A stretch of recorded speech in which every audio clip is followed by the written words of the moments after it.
বিবাহ। একজন নারীর জীবনে বিবাহের গুরুত্ব কতটা? আসুন আমরা কথা বলি রুক্মিণীকে নিয়ে। একজন নারী যিনি পবিত্র মানসিকতা নিয়ে কাউকে ভালোবেসেছেন, তাকে বিয়ে করতে চেয়েছেন। এবার বিয়ে মানে কাউকে পাওয়া, মানে কারোর হাত ধরে আগামী সমস্ত জীবন তার সাথে কাটিয়ে দেওয়া। এবার আমার হাত ধরে রুক্মিণী বিয়ের সুখ তো নিশ্চয়ই পেয়েছে, কিন্তু ওর এই প্রেমের যাত্রা এর অন্ত হলো না, বরং তা শুরু হলো। এবার রুক্মিণীর জীবনে সেই অধ্যায় শুরু হয়ে গেছে যেখানে ওকে সেই মানুষকে বুঝতে হবে যার হাত ধরে সমস্ত জীবন অতিবাহিত করার সিদ্ধান্ত নিয়েছে সে। এবার এরকম একটা সময় প্রত্যেকের জীবনে এসে থাকে। প্রত্যেকের মানে আপনারও। আপনার জীবনেও এমন এক সময় আসবে, তার জন্য তৈরি থাকুন। নিজের মনে যা যা বিকার আছে তা কোথাও ত্যাগ করে আসুন, আর পরিশুদ্ধ ভালোবাসা দিয়ে, পবিত্র মন দিয়ে নিজের জীবন সাথীকে বোঝার চেষ্টা করুন, কোনো আশা না রেখে। যদি এরকম করতে পারেন তবেই কঠিন পরীক্ষায় উত্তীর্ণ হবেন, নয়তো নয়। রাধা রাধা। অনেকে আমাকে অনেকবার জিজ্ঞেস করেছেন যে কানাই, রুক্মিণী হলো তোমার অর্ধাঙ্গিনী, তাহলে কেন ওর এই যাত্রা এত কঠিন হলো? কেন তোমার এই অগাধ অখণ্ড ভালোবাসা পাওয়ার জন্য ওকে এত কঠিন পরীক্ষার সম্মুখীন হতে হলো? আসুন আমি আপনাকে একটা কথা বোঝাই। অগাধ অখণ্ড ভালোবাসার এই পথ তা তো কঠিনই হবে। এবার এরকমই এক যাত্রা করতে হয়েছে রুক্মিণীকে, পরিশুদ্ধ ভালোবাসা বুঝতে পারার যাত্রা। এমন ভালোবাসা যা কিনা ক্রোধ, ভয়, মোহ, অধিকার, অহংকার, হিংসা এই সমস্ত বিকারের ঊর্ধ্বে। এবার এই যাত্রায় ওকে সাহায্য করবে রাধা। আর শুধু তাই নয়, আমি আপনাকে বলি, সংসারের প্রত্যেক নারী এই যাত্রা করে থাকেন। এবার যে নারী এই যাত্রার শেষ পর্যন্ত পৌঁছতে পারেন, তিনি এক উচ্চ স্তরে পৌঁছে যেতে পারেন, যেখানে তাকে বলা হয় অর্ধাঙ্গিনী। রাধা রাধা। সমস্যা। এবারে বলুন, সমস্যা কার জীবনে নেই? প্রত্যেকের জীবনে সমস্যা থাকেই। হ্যাঁ ঠিক আছে, জীবন আছে যখন, তখন সময়ের সাথে সমস্যাও আসবে, কিন্তু প্রত্যেক সমস্যাই কি সময়ই নিয়ে আসে? না, আপনি সমস্ত সমস্যার দায় সময়কে দিতে পারেন না। বেশিরভাগ সমস্যা তো এমন হয়ে থাকে যাদের আমরা নিজেরাই ডেকে আনি। হে সমস্যা, এসো, আমি তোমার জন্য অপেক্ষা করছি। কিভাবে? এবার এটা নির্ভর করছে আপনার হ্যাঁ বা না এর ওপরে। বেশিরভাগ সমস্যাই এই জন্য আসে যেহেতু আমরা বারবার হ্যাঁ বলতে থাকি, আর বেশিরভাগ সমস্যা এই জন্যই আসে যেহেতু আমরা সঠিক সময় না বলতে পারি না। সেই জন্য না ভেবে চিন্তে কোনো কথা বা কোনো প্রস্তাবের সমর্থন করলে তা আপনাকে খুব বড় বিপদে ফেলে দিতে পারে। সেইখানেই কখনো না না বলতে পারা তা আপনাকে তার থেকেও বড় বিপদে ফেলে দিতে পারে। তাই মনে রাখবেন এই অত্যন্ত জরুরি শিক্ষা, সব সময় খুব ভেবে চিন্তেই হ্যাঁ বলবেন, আর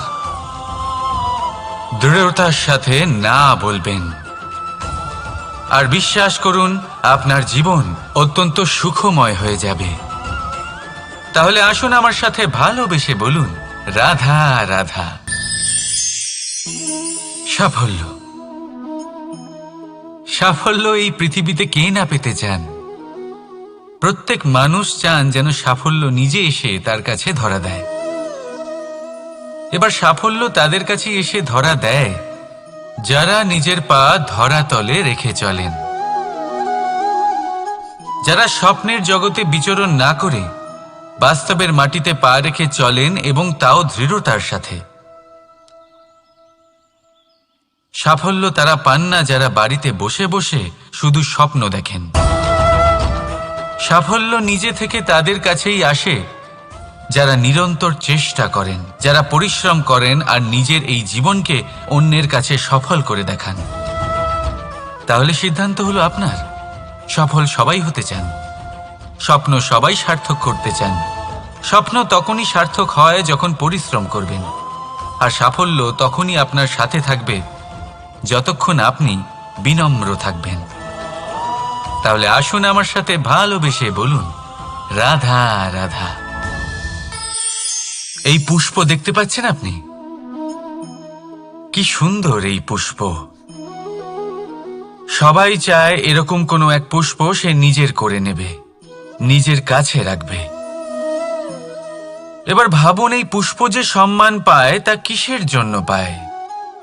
শুধু কি তাকে সুন্দর দেখতে বলে? আসুন আপনাকে একটা কথা বোঝাই। এই ফুল যখন গাছে থাকে তখন এই রূপ আমাদের আকর্ষণ করে। এই ফুল দিয়ে যদি আপনি মালা বানান, কোনো মূর্তিতে দেন, তাহলে তা সম্মানের নিদর্শন হয়। এবার এই ফুলই যদি আপনি বিছানাতে ছড়িয়ে দেন, তাহলে সেই দৃশ্য দেখে সেই সুবাসে আপনার মন পুলকিত হয়ে ওঠে। কিন্তু ভাবুন, এই পুষ্পই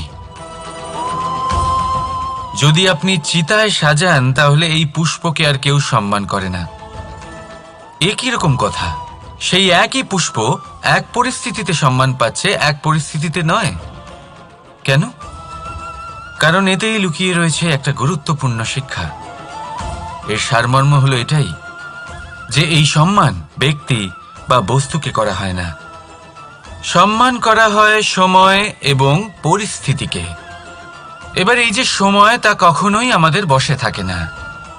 আমাদের বশে থাকে পরিস্থিতি। আমাদের পরিস্থিতি কেমন হবে তার সিদ্ধান্ত স্বয়ং আমরাই নিই। আর যেরকম আমাদের পরিস্থিতি হবে সেরকমই আমাদের সম্মান করা হবে। তাহলে আসুন আমার সাথে ভালোবেসে বলুন, রাধা রাধা।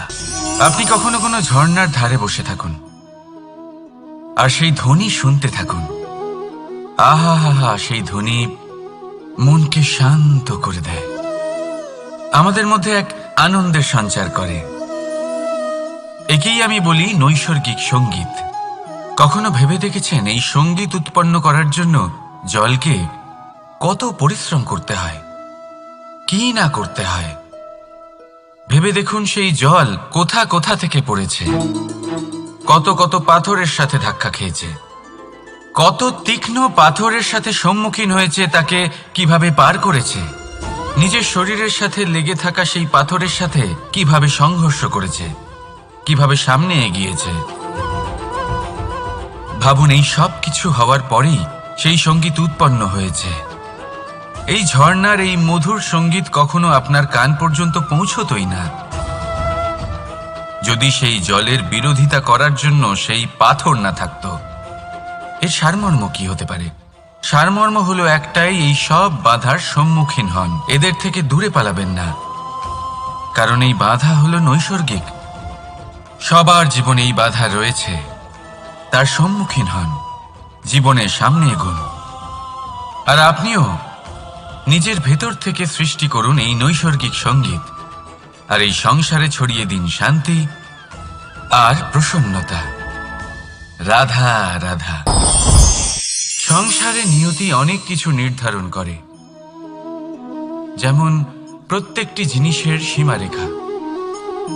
শরীরের মধ্যে থাকা জল, তার মাত্রাও এই নিয়তি নির্ধারিত করে রেখেছে। কি করে? দেখুন, যদি সঠিক সময়ে আপনি পরিশ্রম করে নিজের ঘাম না ঝরান, তাহলে কিছু সময় পরে আপনার চোখের জল অবশ্যই ঝরবে। কারণ সবকিছু যদি ভাগ্যের জোরে পেয়ে যাওয়া যায়, তাকে কর্মের দ্বারা সামলে রাখতে হয়। যদি পরিশ্রম করতে থাকেন, তাহলে যা পেয়েছেন তা সামলে রাখতে পারবেন, আর যা যা আপনি পেতে চান তা অবশ্যই পাবেন। কিন্তু যদি পরিশ্রমের থেকে দূরে থাকেন, তাহলে যা পেয়েছেন তা তো হারিয়ে ফেলবেনই, আর যা পেতে চান তার তো কোনো প্রশ্নই ওঠে না, আর বয়ে যাবে শুধুমাত্র অশ্রু। এবার সিদ্ধান্ত আপনার। কি ঝরাতে চাইবেন আপনি? ঘাম নাকি অশ্রু? রাধা রাধা। এই জীবনে মানুষ শুধু তিনটি জিনিসের পেছনে ছোটে: ছায়া অর্থাৎ সঙ্গী সম্মান, কায়া অর্থাৎ সুন্দর বলিষ্ঠ শরীর, আর তৃতীয় হল মায়া অর্থাৎ ঐশ্বর্য। এবার অবাক করার মতো বিষয় হলো, সময় এলে পরে এই তিনটি বস্তুই সবার আগে আপনাকে ত্যাগ করে। অন্ধকারে ছায়া আপনাকে ত্যাগ করে, বার্ধক্যে কায়া আপনাকে ত্যাগ করে, আর অন্তিম সময়ে মায়াও আপনাকে ত্যাগ করে। এগুলো কিছুই কাজে আসে না যার পেছনে আপনি সারা জীবন দৌড়েই যাচ্ছিলেন। যদি কিছু কাজে লাগে তা হলো আপনার প্রেমপূর্ণ ব্যবহার যা আপনি সংসারকে দিয়েছেন। এ হলো সেই প্রেম যা অন্ধকারে প্রদীপ হয়ে আপনাকে আলো দেবে।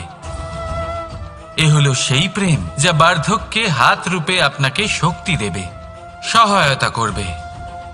আর যখন আপনার কাছে অর্থ থাকবে না, তখন এই প্রেমই আপনাকে সামর্থ্য যোগাবে। জীবনে যদি কিছু উপার্জন করতে চান তাহলে শুধু প্রেম উপার্জন করুন। যদি আপনিও আমার মতো দূরের কথা ভাবতে চান তাহলে শুধুমাত্র প্রেম উপার্জন করুন। আর এখন এই প্রেম ভাব নিয়েই বলুন, রাধা রাধা। কখনো প্রদীপ জ্বালাতে গিয়ে আপনার হাত পুড়ে গেছে? একবার মনে করে দেখুন সেই অনুভূতি। এক্ষুনি মনের মধ্যে যন্ত্রণার এক অনুভূতি বয়ে যাবে। কখনো হাঁটতে হাঁটতে পায়ে কাঁটা ফুটে গেছে? মনে করুন, এক্ষুনি মনের মধ্যে যন্ত্রণার এক অনুভূতি বয়ে যাবে। এরকম কেন হয়ে থাকে? কষ্ট তো শুধু তখন হয়েছিল, কিন্তু যদি আজ মনে করেন তাহলে সেই যন্ত্রণা আপনার মনে মাথায় থেকেই যায়। এরকম কেন হয়ে থাকে যে জীবনে যখনই আমরা যন্ত্রণার অনুভব করি তারপর আমরা সেই যন্ত্রণা নিজের সাথে বহন করে নিয়ে চলি? কারণ হলো একটাই, চিন্তা।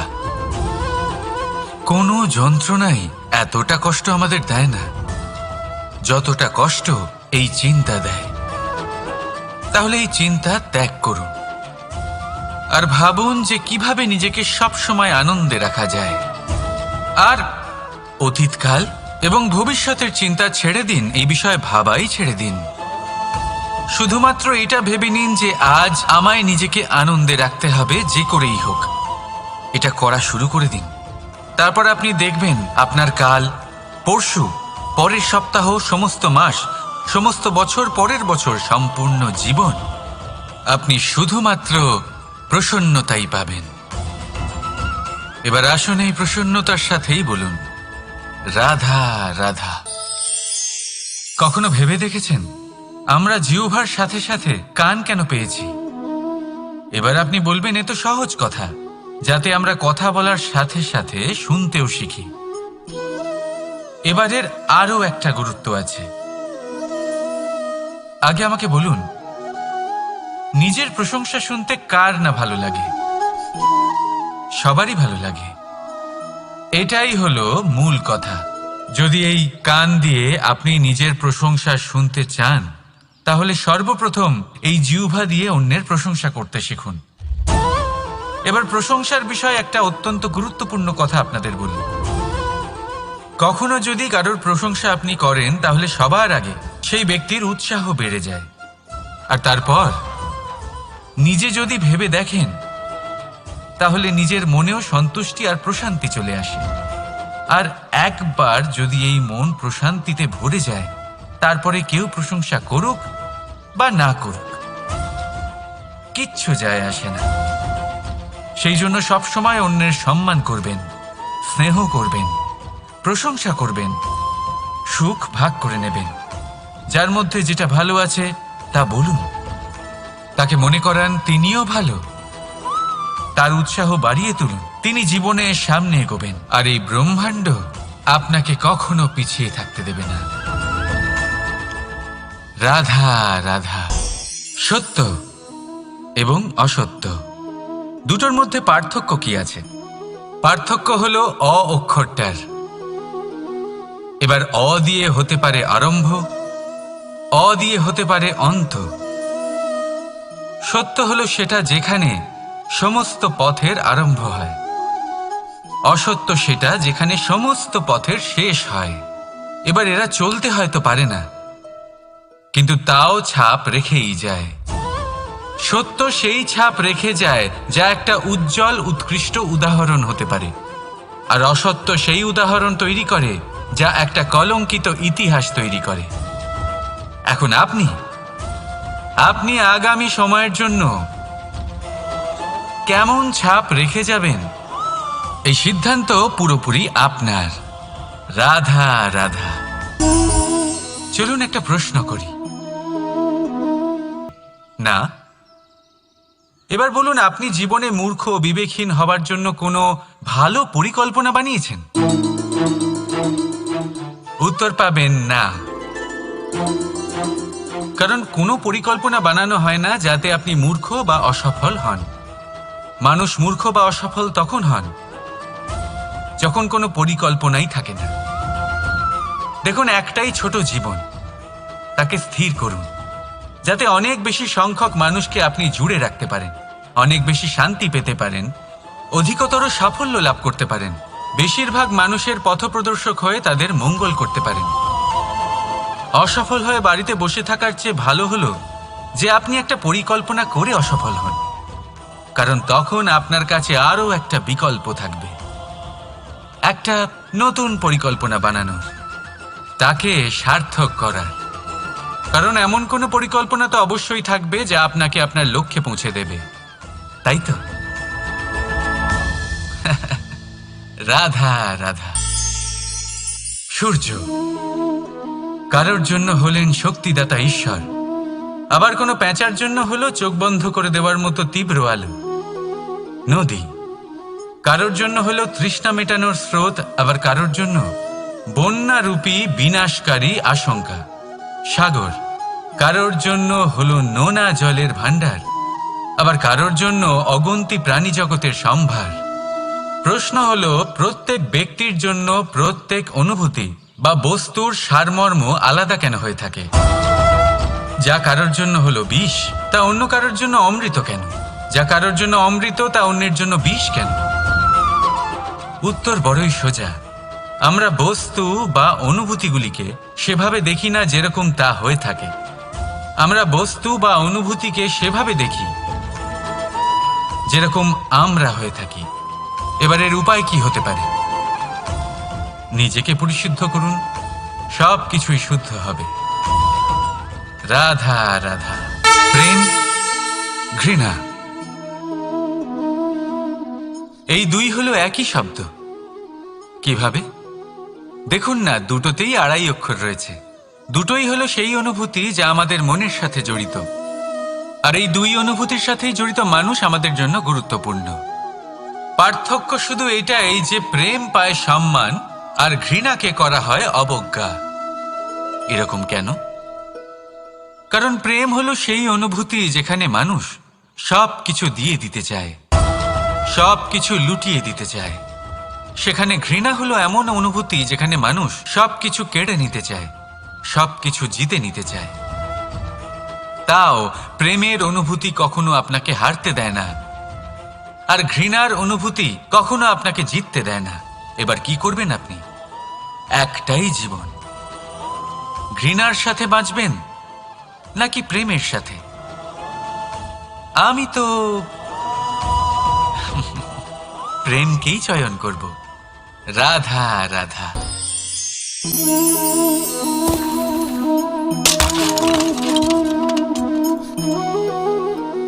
এ কি হলো?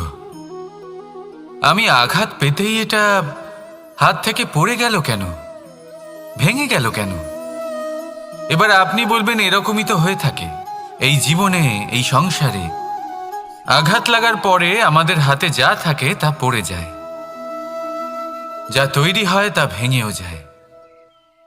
কিন্তু এটা কি সত্যি? আপনাকে একটা কথা বলে রাখি, আঘাত পেয়ে পড়ে যাবার পরে সংসারের যে কোনো বস্তুই হাত থেকে পড়ে যাক না কেন, সাফল্য অবশ্যই আসে। যতই খারাপভাবে আপনি পড়ে যান, আপনি আঘাত পান, ভবিষ্যৎ অবশ্যই ভালো হবে। কারণ এই আঘাত,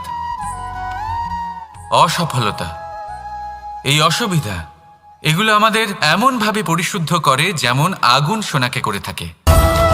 সেই জন্য জীবনে শুধু সামনে এগোতে থাকুন, দৃঢ়তার সাথে এগোতে থাকুন, আর কখনো আঘাত পেয়ে পড়ে যেতে ভয় পাবেন না, কারণ এটা আসন্ন সাফল্যের সংকেত। আর সাফল্য তখনই আসবে যখন আপনি পড়ে যাবেন, যখন আপনি আবার উঠে দাঁড়াবেন এবং আপনি আবার জীবনে সামনে এগোতে থাকবেন। রাধা রাধা।